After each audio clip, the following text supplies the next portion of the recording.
conclusions and findings for each and every piece of evidence that they tested. And what you're going to learn is that those findings, those results, included a finding that these sources of DNA located on multiple areas of those bloody jeans in the defendant's basement came from none other than his niece, Sophia Canero. And in one area... Gemini Shorty back at it, boy. Back at it. Happy DC morning. Happy DC morning. Boy, I just cannot understand this, boy. Canero, Paul Canero. A little bit, they'll show his face. I cannot understand some people. Yo, this man is so stupid. I started looking at this, right? Y'all see, I've been looking at it for 54 minutes. But, like, I guess it was like preliminary stuff, and the she's a state attorney. She's the state that's going to get the New Jersey, the police and all that. She's speaking first, and it like just started a little bit, her opening statement, right? And then after this, the defense is going to come up. I don't even want to hear the defense. I do not want to hear the defense part. But oh my, this dude is so effing stupid. And what it is, I heard his 15 Willow Lane or something like that in New Jersey. I Googled the house. The house looked beautiful, yo. This man lives in a beautiful house, yo. And then he left his house and he went and killed his brother. And his brother lived in a beautiful house. He's like rich people, yo. And he did the most stupidest crap. Oh my goodness, yo. I mean, yo. And I could guarantee it. Like, his family, I think his wife and his daughter, I think he have a wife and one daughter, I think. They lived, right? Because he went and killed his brother family and came home. Yo, I guarantee you, yo, in this courthouse, and I think this is right now. They say live on court thing. I bet you, I guarantee you probably, he have loved ones sitting behind his dumbass, yo, and they be supporting these dumbass, evil ass people, yo. It's all one family, but I bet you somebody be like, but we still love and support him. Somebody bought him a motherfucking shirt and tie from Walmart. And you know what I'm saying? Paying for his telephone calls and everything. Sending him love letters and be better. We wish the best for you. We're praying for you. Yo, people get on my nerves with these court things, yo. These evil ass, boy. Humans weak as fuck, boy. I'm telling you, man. Boy. Yeah, from his nephew, Jesse Canero. You're also going to learn that Sophia Canero's DNA was on some of those black nitro gloves as well as other items in that pile. Ladies and gentlemen, in addition to this evidence, there was another kind of evidence that was revealed during the course of the investigation, and we touched on it very briefly. Oh, hold on. He took all his clothes and stuff and put it in the back of his house and set his house on fire, right? I guess to make it look like people are trying to kill our family. You know, that type of lie. But what he had in his own clothes, his bloody gloves, is what he set on fire to set his house on fire after he left his brother's house, from committing those murders. So in his pile of clothes he put in the back of his house, guess what he put in there thinking it's going to get all burnt up, but it didn't. Yo, one of the bullets. Yo, he put one of the damn bullets to the asshole, yo.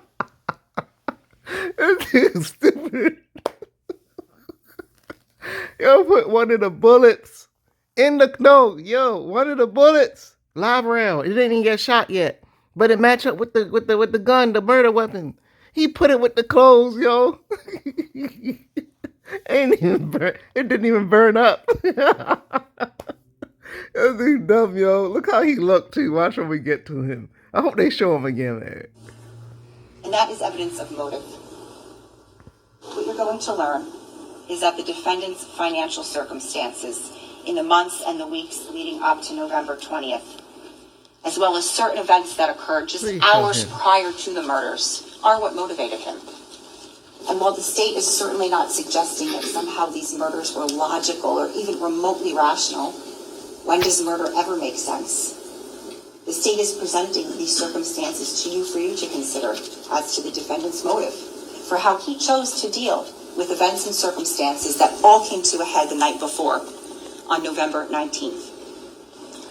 So one of the things you're going to learn about Keith Canero and the defendant is that in addition to their familial relationship, they also had a financial relationship. And it was this, the entanglement of their finances, that was the cause of some discord between the brothers and really the crux of the defendant's motive. You see, Keith and the defendant were business partners, and they had been for a long time. They owned two businesses together. Square One was a computer consulting company. It was essentially the more profitable of the two businesses, the moneymaker. Keith owned 90% of Square One, and the defendant owned 10%. The second business they owned together was called EcoStar. It was a pest control company, and they owned it 50-50. Now, what you're going to learn is that in the time leading up to the murders, the defendant's financial situation was, for lack of a better term, delicate. It was essentially a house of cards. What you're going to see is that while he made a lot of money, he also spent a lot of money. He had a lot of fixed expenses, a lot of debt, and he was having a hard time just keeping up. What you're going to learn is that the defendant had three main or steady streams of income that he would receive in 2017 and 2018. His first stream of revenue came from income that he and his family would receive through payroll from the businesses. Now, he and his family also received their auto reimbursement through the businesses, as well as their health insurance. His second stream of revenue came from insurance disability payments that he would collect. And you're going to learn he collected from a couple of different policies. And the defendant's third source of revenue came from money that he would periodically take from the Keith Canero Irrevocable Life Insurance Trust bank account. We're going to talk more about that momentarily. But what's important to know for now is that these were the defendant's three main or steady streams of income for those years. And perhaps most importantly, income that he relied on. And what you're going to see is that even with this income, he still had a hard time keeping up with his bills, his expenses, his lifestyle. The first point of contention came down to the businesses, more precisely to the future of the businesses. You see, Square One, the more profitable business that Keith owned 90% of, that had only one major client left. And that it received about 90% of its revenue from that client. That client's contract was set to expire and would likely not renew. Now, Keith had planned for this. He had foreseen this coming for some time, and Keith had a plan for his and his family's future financial well-being. And he communicated this plan to the defendant. Keith's plan involved, if Square One were to dissolve, his plan involved selling EcoStar, the business that they owned 50-50, and using his half of the proceeds from that sale, along with potentially borrowing money from his life insurance trust and or 401k to pay down his mortgage. He wanted to get a job in the marketplace and be done with the defendant, at least in terms of their financial relationship. Now, the thing about Keith's plan is that had it come to fruition, it would have had some negative consequences on the defendant's already delicate financial situation. For starters, he would lose his first steady stream of income, that being payroll that he and his family received through the businesses, not to mention their health insurance and their auto reimbursement. But secondly, you're going to learn that unlike Keith, the defendant would not have as easily been able to replace that income simply by getting a job in the marketplace because of his disability payments. Now, the second point of contention, and what really compounded the situation, came down to the defendant's third source of revenue, the Keith Canero Irrevocable Life Insurance Trust. During the course of this trial, you're going to get to hear testimony about what an irrevocable trust is, why someone would have one, and the exact terms of this particular trust. But basically, Keith had set this trust out back in 1999, prior to him and Jennifer getting married. Now, per the terms of the trust, it was essentially an estate planning tool, by the way. Per the terms of that trust, whatever money would be in there at the time of Keith's death was to be used for his wife. Now, if both of them were deceased, then per the terms of the trust, whatever money was in there would be used for the benefit of their children. And if all of them should become deceased, then half of that money was to go to the defendant and half was to go to their third brother named Corey. Now, after Keith created this trust, he purchased what's called a whole life insurance policy from Canada Life Insurance Company.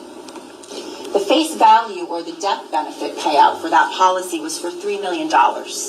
He then transferred ownership of that policy over to the trust, so that now the trust became the beneficiary. The idea being that upon Keith's death, that money would go into the trust and then be distributed according to the terms of the trust. Now, one of the things you're going to learn about an irrevocable trust is that once the settlor creates it, so here the settlor would be Keith, once they create it, they give up a great deal of control and discretion over that trust, and instead, they appoint a trustee. In this case, Keith appointed none other than his trusted older brother, the defendant, as his trustee. As trustee, you're going to learn that the defendant was afforded a great deal of control and discretion over this trust. There's no doubt. You're going to hear that testimony. But what you're also going to hear is that that discretion did not afford the trustee to steal and deceive and act in bad faith. Now, like with any life insurance policy, there were premium payments that were due periodically to keep the policy active. In this case, those premium payments were due quarterly. And the way it worked was that a bank account had been set up at TD Bank called the Keith Canero Irrevocable Life Insurance Trust. But basically, it was just a checking account. And the way it was funded was through direct deposits from Keith's payroll. Now, the defendant's job as the trustee, or at least the job that he took on, was to make those premium payments from that bank account. So essentially, whenever those premiums were due, the defendant would go in to the online banking account, and you're going to learn that the defendant did most of his banking online. He would go into that account and make those premium payments over to the insurance company. Now, in about January of 2017, the evidence will show that the defendant began taking money from that trust bank account, that TD Bank account, sometimes to the detriment of paying the premiums. Sometimes you'll see he paid the premiums, sometimes he didn't. Now, in April of 2018, Keith pulled him out on it. When confronted, the defendant told Keith that he accidentally transferred money to the wrong payee, that he went and paid a school loan. $25,054 to be precise, that he accidentally transferred that money. He apologized, he said he would make restitution, and he said that he had his, quote, head up his ass, his words.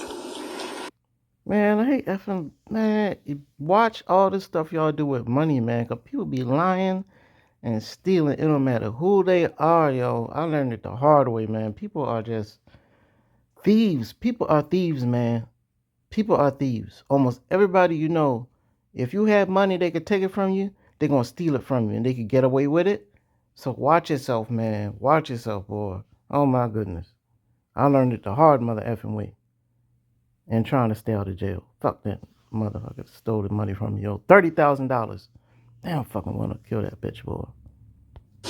But what the evidence will show is that not only did the defendant not make restitution, but he never made a single payment to Canada Life again after April of 2018. Not one. But what he did do was he continued to help himself to that money in that checking account. And this time was different, because this time he began covering his tracks. You see, the defendant began altering the bank statements. One of the things you're going to learn is that the defendant was the only person who had access to this TD checking account, not even Keith Canero. And what would happen is he would receive the bank statements, and then he would periodically send them over to their accountant, a man named Steve Weinstein, who you'll hear from. The defendant began altering the statements in May of 2018. And what he would do is, anytime he made a withdrawal from that TD checking account, he would change the name of the payee on the bank statements to say Canada Life. But in reality, it was going to himself. And you'll get to see the actual bank statements next to the altered bank statements. And this went on for some time. May, June, July, August, September. October, November. So now we come to November 19th of 2018. Unfortunately, it was on that day that Keith and his insurance adjuster, a man named Ronald Artigas, who you'll hear from, it was on that day that they made inquiry with Canada Life to determine the status of Keith's life insurance policy. Well, it was then that they learned that no monies had been paid to Canada Life since April. They spent a good part of the day trying to figure it out. And they just couldn't understand it. They just couldn't figure it out because they're looking at the bank statements that they received from the defendant. And the bank statements showed money going to Canada Life. But Canada Life was saying they hadn't received any money. It was that afternoon into the evening that Keith Canero made two relatively short but tragically fateful phone calls to his brother, the defendant.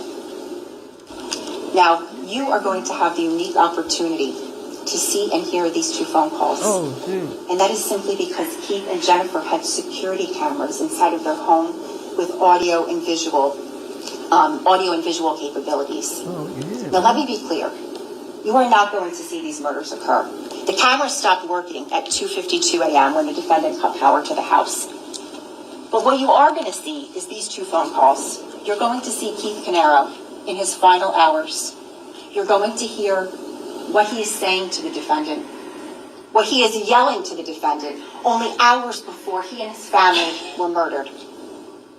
The first phone call took place at 3:50 p.m. Keith called the defendant, and he tells him, Canada Life is saying they haven't been receiving any money. He tells him, I need to access the money.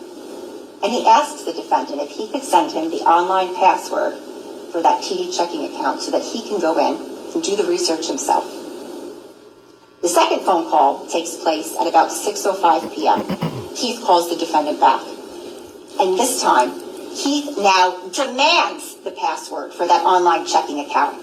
And he's yelling at his brother, I need the fucking login, Paul. Paul, I need you to wake the fuck up. I need to see where the money went.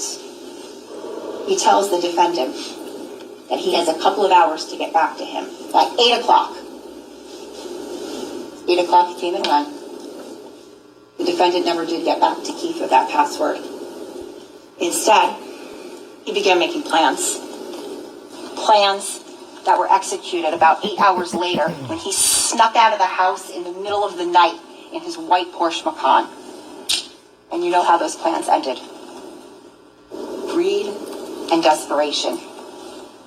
On November 19th of 2018, the defendant's house of cards was about to come crumbling down. That was a dumbass right there who was looking Ladies at and gentlemen, when you're listening to some of the motive evidence in this case and the financial testimony, please keep in mind, the state is not presenting this evidence to you to bombard you with numbers or counting, but the state is presenting this evidence to you so that you have an understanding of the context and the backdrop in which these murders occurred. All right, now I'm going to go back so I can hear like how she say that he did the murder. Oh, dumb fuck. You effing stupid, yo. That's why commit murder, you're already at a disadvantage of doing it, like you low IQ, thinking that you're not going to get caught. That's the problem with a lot of them. Though a lot of people get away with murders, a lot of people already know that you ain't going to get away with it, man. Especially nowadays, all the daggone cameras. That dumbass dude, instead of going to work at Home Depot or something, he said he's going to go kill the man. Exhibited signs of smoke inhalation. And hours for his brother Keith to come outside. Sure enough, Okay, hey, let's go back. on November 20th of 2018, the defendant, right over here, That dumbass. murdered a family of 4 in their own home. His younger brother Keith, Keith's wife Jennifer, and Keith and Jennifer's 2 children. The defendant's 11-year-old nephew Jesse and his 8-year-old niece Sophia. He waited until dark, until the early morning hours after midnight, and he came prepared. He armed himself with a loaded handgun. He wore black nitro gloves on his hands and he snuck up on the family while they slept. He drove his car. It was a white Porsche Macan to their home in Coltsneck, 15 Willowbrook Road. When he arrived, he turned off the generator to their home, and then he cut the power to the house from the outside by removing the electrical meter. And then he waited in the dark, waited in the shadows, waited for his brother Keith to come outside. Sure enough, when Keith came out to check the generator, the defendant gunned him down. The defendant pointed that loaded handgun at his brother, and he pulled the trigger 6 times. 5 of those shots hit Keith. He got him in the lower back and multiple times in the head.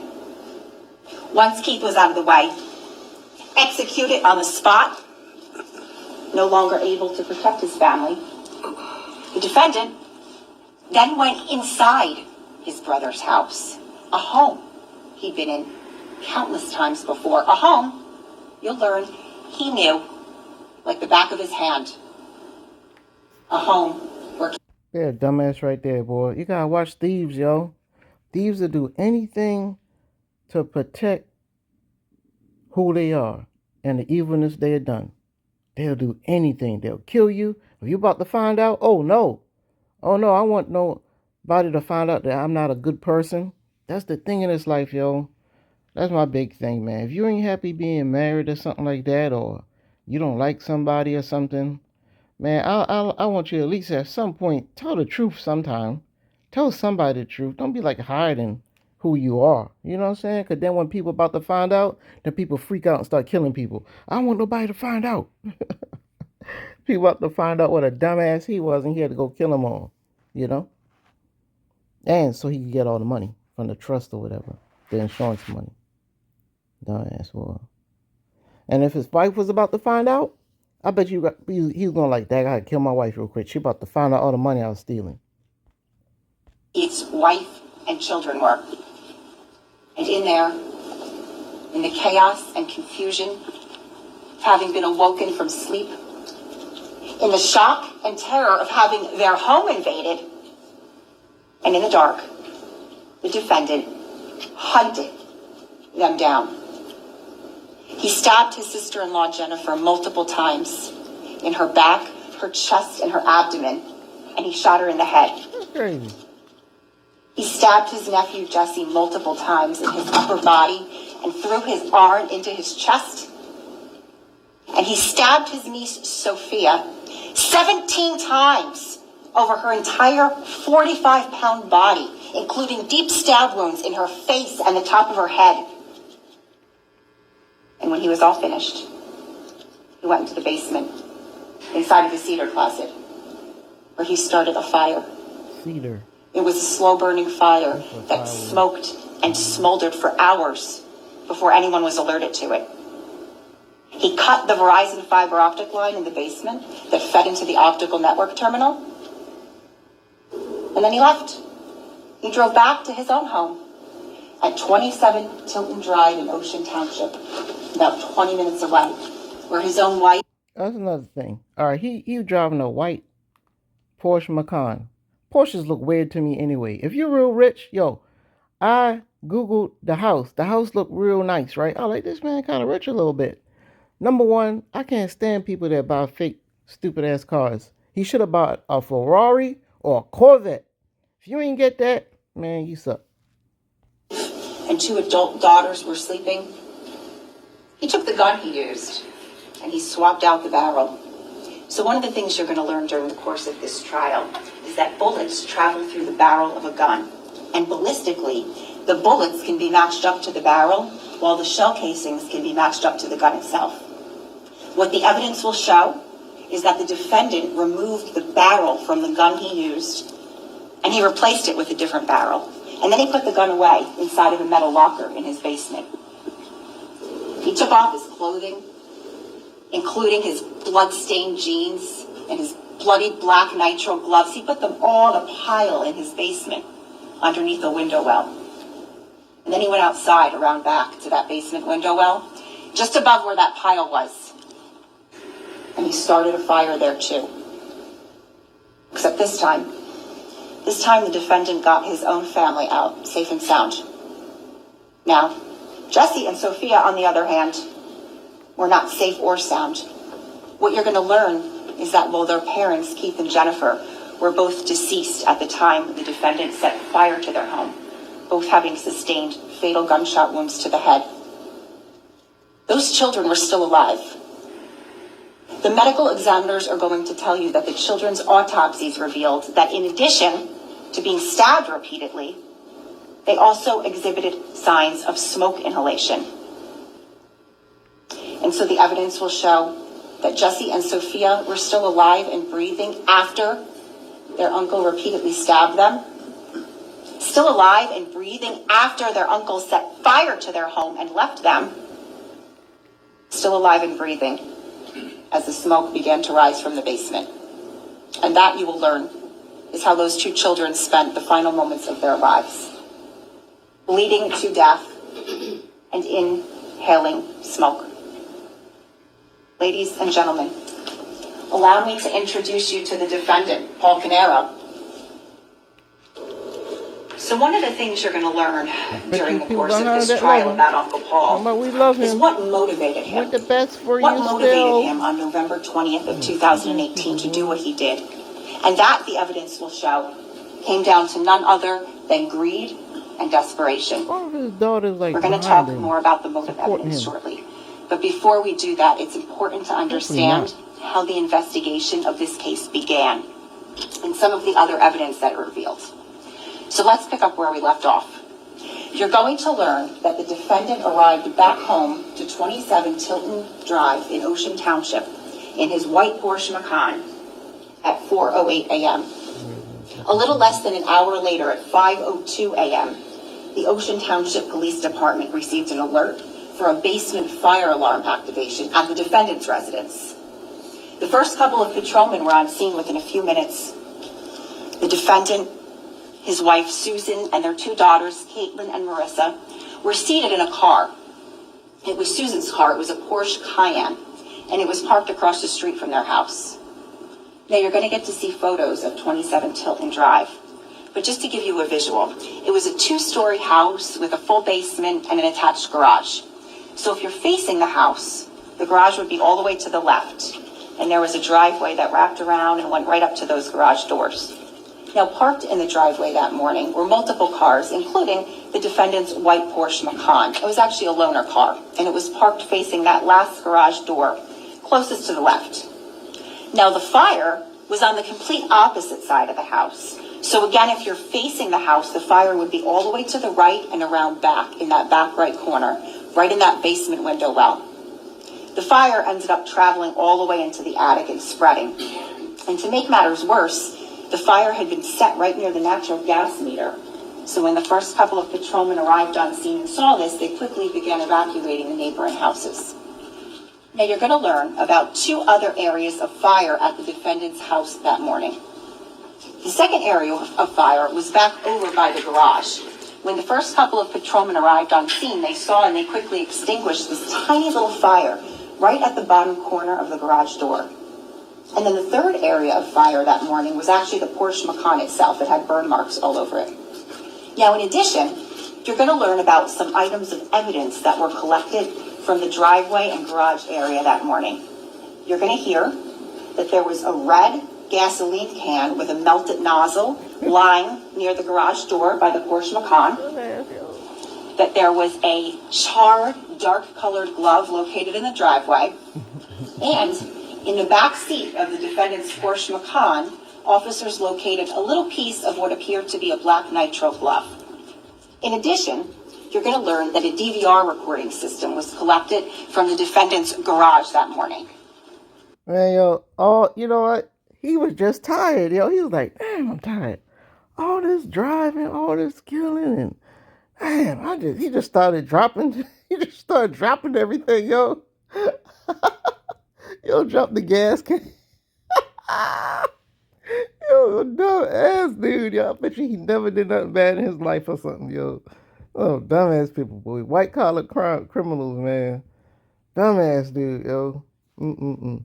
I wonder if he was cheating on his wife and stuff. Some parts of the court cases they don't be talking about. You know what I'm saying? They're like, no, don't bring that into the case.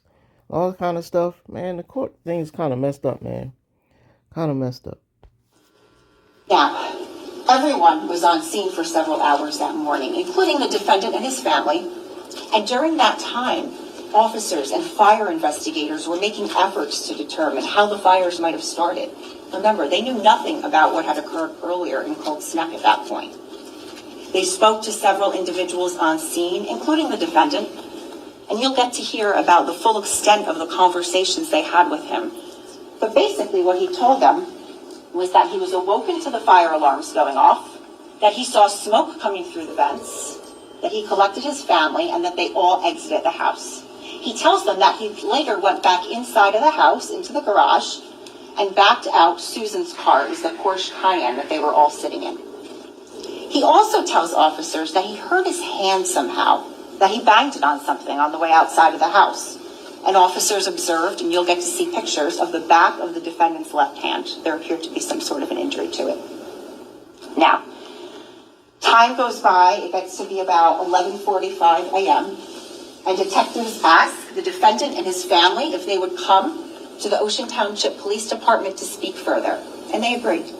They drive in Susan's Porsche Cayenne, again, the car that the defendant had backed out of the driveway. They take that car and they drive to the Ocean Township Police Department, and they arrive there at about noon. Shortly thereafter, while the defendant and his family are seated in the lobby of the Ocean Township Police Department, detectives receive notification of another structure fire in Monmouth County, 15 Willowbrook Road in Cold Snap. And not only that, but they learn that there's a deceased body on the lawn, and that the homeowner's name is Keith Canaro. Pretty soon they learn that Keith and the defendant are brothers. So let's pause there for a moment now, because we have two crime scenes. We just discussed 27 Tilton Drive in Ocean Township. So let's move over now to 15 Willowbrook Road in Cold Snap. Beautiful houses too, man. Cold Snap. First I thought you said the Cold police Snap. were first alerted to 15 Willowbrook Road by a 12:33 p.m. 911 call from a neighbor who reported seeing smoke coming from the residence and a deceased body on the lawn. The first couple of patrolmen were on scene within a few minutes. Keith Canaro's body was lying face down in the grass. The hood of his sweatshirt had been pulled up over his head, and there was blood pooled and congealed near his head. Signs of rigor mortis had set in, and Keith's cell phone was lying in the grass near his body. The first couple of officers on scene attempted to make entry into the house, but there was too much smoke. Shortly thereafter, when firefighters arrived, they made entry. Visibility was basically zero, but what they located inside of the home were the deceased bodies of 3 more individuals. It was the rest of Keith's family. His wife Jennifer's body was located on the landing of a set of stairs in the foyer that led down to the basement. Her body was burned beyond any recognition. Their daughter Sophia's body was located on the landing of an adjacent set of stairs that led up to the second floor bedrooms, essentially right above her mom.